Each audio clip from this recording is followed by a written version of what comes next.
Hello everyone. In this video, I will explain how to write Prim's algorithm. In Prim's algorithm, we are representing the graph in the form of a matrix, and we are calling that matrix, or we are representing, or we are naming that matrix as cost matrix.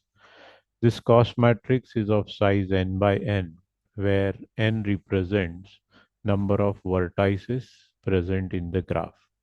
We already know graph is collection of vertices and edges. We are constructing an intermediate near array which is of size again 1 to n, and this n will be again number of vertices.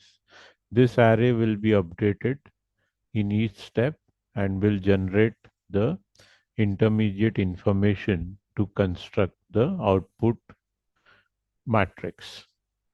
There are two outputs here. One is the cost of the spanning tree with variable min cost equal to 0, and the other output matrix is 3 tuple form TTF, 3 tuple form, which has 3 columns and n minus 1 rows. 3 columns because we are storing vertex 1, vertex 2, and cost. So if I want to store something like this 1 to 2, cost is 10, then I will write here 1, 2, and 10. And why there are n minus 1 rows? Because if we keep number of rows equal to n or greater than n, then it will create a cycle, and which will violate the property of spanning tree. Okay, so I hope you understand this first part where we have discussed what is the structure of this algorithm in terms of storage. Now this is the matrix which is given to us, which represents the graph, and this is the three tuple form which we want to generate as output. So the first step is to find out of this matrix what is the minimum value. So this 10 represents the minimum value.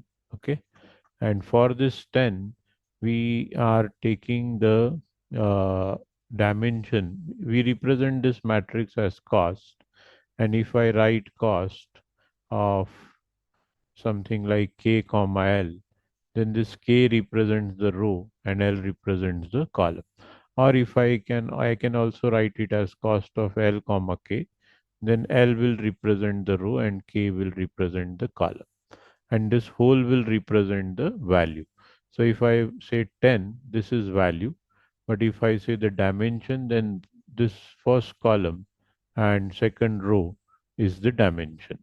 So we assume that mean cost is KL. I hope you understood what is K. K is row, and what is L? L is column. Okay. So since it is an undirected graph, it is immaterial to write anything. You can write K as column also and L as row also. Okay. So if I move further, I represent the first value of mean cost is cost of KL. And what is KL? It is the minimum cost from the cost matrix. So minimum value out of all these values is represented by the dimension KL in the cost. K represents row, L represents column. So now if I go further, I can write in this three tuple form T, okay?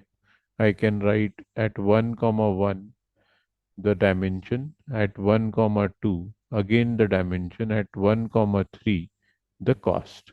So this 10 is the cost, and this 1 and 2 are the dimension. So T of 1 comma 1 is K, T of 1 comma 2 is L. So if I say, I can also write it as 2, 1, not an issue. So if I say what is K here, K is my first column, and what is L here, my first row. Or if I keep this as K and this as L, not an issue, right? Because it's a undirected graph. So either you write 1, 2 or you write 2, 1, it will not make any change or any new concept, new value. But KL represents the cost. So this cost is 10. Now, after doing this step, we want to find out the next concept, that is concept of near array. So once we have decided that vertex 1 and 2 is reached, we want to find out how many vertices are close to 1 out of 3, 4, 5, 6, and how many vertices are close to 2 out of 3, 4, 5, 6. For this, we run a loop and we construct this simple near array. Look at this, okay? So this is your near array, which is of size 6 because there are 6 vertices, okay? And we will try to keep the first two vertices blank because they are already picked up with the minimum cost. And we want to check whether 3 is close to 1 or 2, 4 is close to 1 or 2, 5 is close to 1 or 2, and 6 is close to 1 or 2. So for this, we will run a simple loop I equal to 1 to n. This is my I, okay? 1, 2, 3, 4, 5, 6. Already two values are 0. And whichever cost with respect to k and l for I is better, I will choose that particular cost. So if I is, for example, 3, okay, then I will check whether k is better or whether l is better. I mean to say whether 1 is better or whether 2 is better. So check the third row, okay. So whether 1 is better or whether 2 is better out of these two, okay, because we are picking I is 3. So this is my 3. Whether 1 is better or 2 is better. So whether 1 is better, 2 is better. So here I have what? Here I have 2 better. Okay, so I will write 2 here. Similarly, when I is equal to 4, again I will check whether k is good or l is good.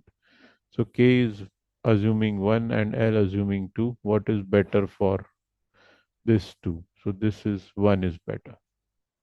And maybe similar way you can continue for remaining vertices. So the condition is very simple. If cost of what? I comma l is less than what? Cost of k comma l. Okay. It means that uh, cost of I comma k. It means that this I comma l should be preferred over I comma k. Okay, so I will take L, and if not, I will take what? K. Okay, so if I am taking L means L is better, and if I am taking K means K is better. Once I am done with this, I need to find out what should be entered in this output array at second place. Okay, for this, we go ahead. We already have this all. Okay, now we are there with the array, we are there with the matrix, and we are there with the output. First row is already done. Since first row is already done, we want to construct how many rows in the output matrix, three tuple form, n minus 1. So if our n is 6, we will construct 5 rows. Okay, so n minus 1 is 5.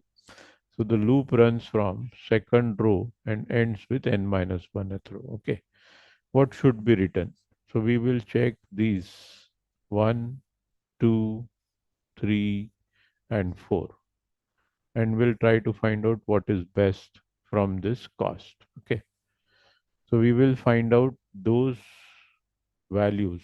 We are calling this array as near, and assuming that it is being traced using j. Okay, so j is what? J is 1, 2, 3, 4, 5, 6. Okay, and we want to find the best j. So for that, j should not be 0 first. So it is selected means it is 0. So these two locations are not in the race. Remaining four locations are checked. So near j not equal to 0. Now what is j here? 3. And what is near j? So we will say when j equal to 3, then near array 3 with 2. And then if both are referred in cost, we will get a value. So cost of what? J comma near j. Okay. So what is j? 3. Near j 2. Check 3 comma 2 is what? 50. So here we are getting 50. Okay. In similar way, 4 comma 1 will get what? 30. In similar way, 5 comma 2 will get 40. And 6 comma 2 will get 25. So out of this, this is best. And hence we'll write for this, we'll write 25 is best. So what is 25 coming with? J equal to 6. Okay. So this is my j equal to 6. So I'll write t of I comma 1, that is 2, 1 is 6. T of I comma 2 is near j, that is 2, and then the cost, that is what? 25. Okay. And finally, I'll make this location as what? 0. So up to this, I'm done with the second selection. And I will continue with this, continue the third selection. So when I'm taking the third selection, I should be considering again the values which are what? Again, the values which are what? Which are basically uh, we have already constructed, but the values which are we want to find out the remaining values now. So for these remaining values, the idea is to check uh, which of the remaining values are best. Okay. So which of the remaining values are best? Again, we run a loop, but we don't change the j right now. We will not run the loop using j. J is currently what? 6. We run this loop using k. Okay.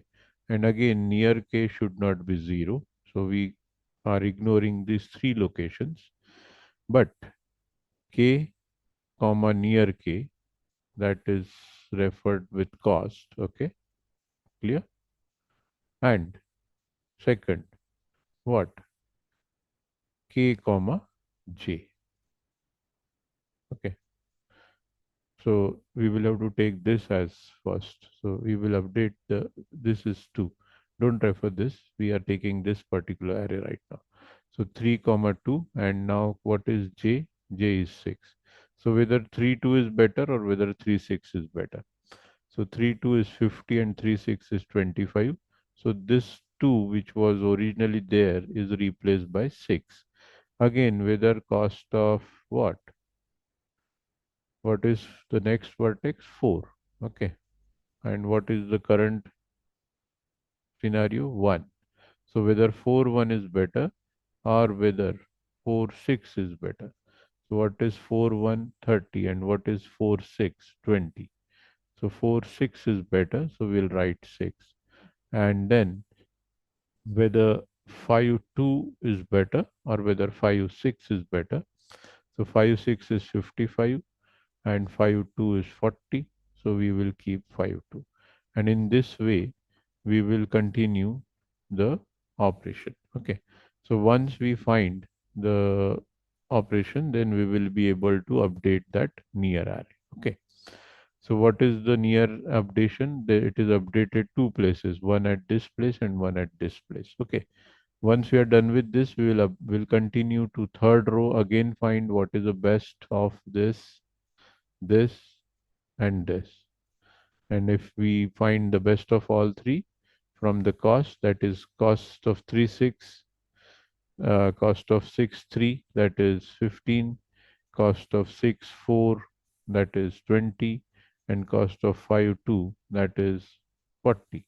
So out of this, the best one is what? 15, which is cost of 6 3. So now we will have our j equal to 3, and we'll continue updating this loop. Okay.